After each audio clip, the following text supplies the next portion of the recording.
বিষয়? প্রতি বছরের মতো এবছরও আমাদের বিনামূল্যে স্বাস্থ্য পরীক্ষা শিবির চলছে প্রয়াত জননেতা সুভাষ চক্রবর্তীর স্মৃতির উদ্দেশ্যে এবং আমাদের ক্লাবের কর্ণধার প্রয়াত বীজপুর অঞ্চলের অন্যতম প্রবাদপ্রতিম রাজনৈতিক ব্যক্তিত্ব জননেতা বাবলু রক্ষিতের 21তম প্রয়াণবার্ষিকী এবং সুভাষ চক্রবর্তী শ্রদ্ধেয় জননেতার 16তম প্রয়াণবার্ষিকী উপলক্ষে আমাদের আজকের এই আয়োজন। আগামীকাল রয়েছে রক্তদান শিবির। আমাদের একটাই আবেদন যে কাছড়াপাড়ার মানুষ এই প্রত্যন্ত মফস্বলে থেকে কলকাতার বিভিন্ন নামি দামি হসপিটালের যে পরিকাঠামোগত সুযোগ সুবিধা থেকে বঞ্চিত হয়, সেই মানুষের কাছে কলকাতার হসপিটালগুলোর এই পরিকাঠামো এই সুযোগ সুবিধা পাইয়ে দেওয়ার একটা চেষ্টা আমরা করছি এই বিনামূল্যে স্বাস্থ্য পরীক্ষা শিবিরের মধ্যে দিয়ে। দ্বিতীয়ত হচ্ছে আগামীকাল রক্তদান শিবির।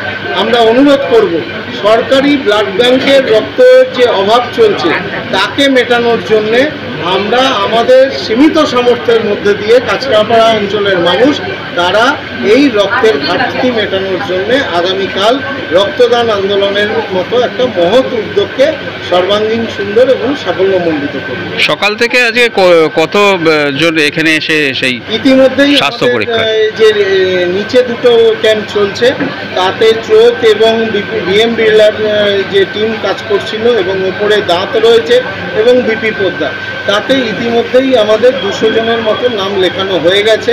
বিভিন্ন চেম্বারেও দেখছেন ভিড় রয়েছে, কিছুটা ভিড় আমরাও রেস্ট্রিক্ট করছি। এর মধ্যে দিয়ে আশা করছি যে গতবার যেমন সংখ্যক ছিল সেই সংখ্যক আমাদের সাধারণ মানুষ তারা আসবেন এই পরিষেবা গ্রহণে। কটা পর্যন্ত চলবে আপনাদের? আমাদের এটা চলবে 2:30-3টে অবধি, যতক্ষণ পর্যন্ত আমাদের পেশেন্টের ভিড় থাকবে আমাদের ডাক্তারবাবুরা তাদের পরিষেবা নিয়ে হাজির থাকবে। আপনার নাম? দেবশ্রী।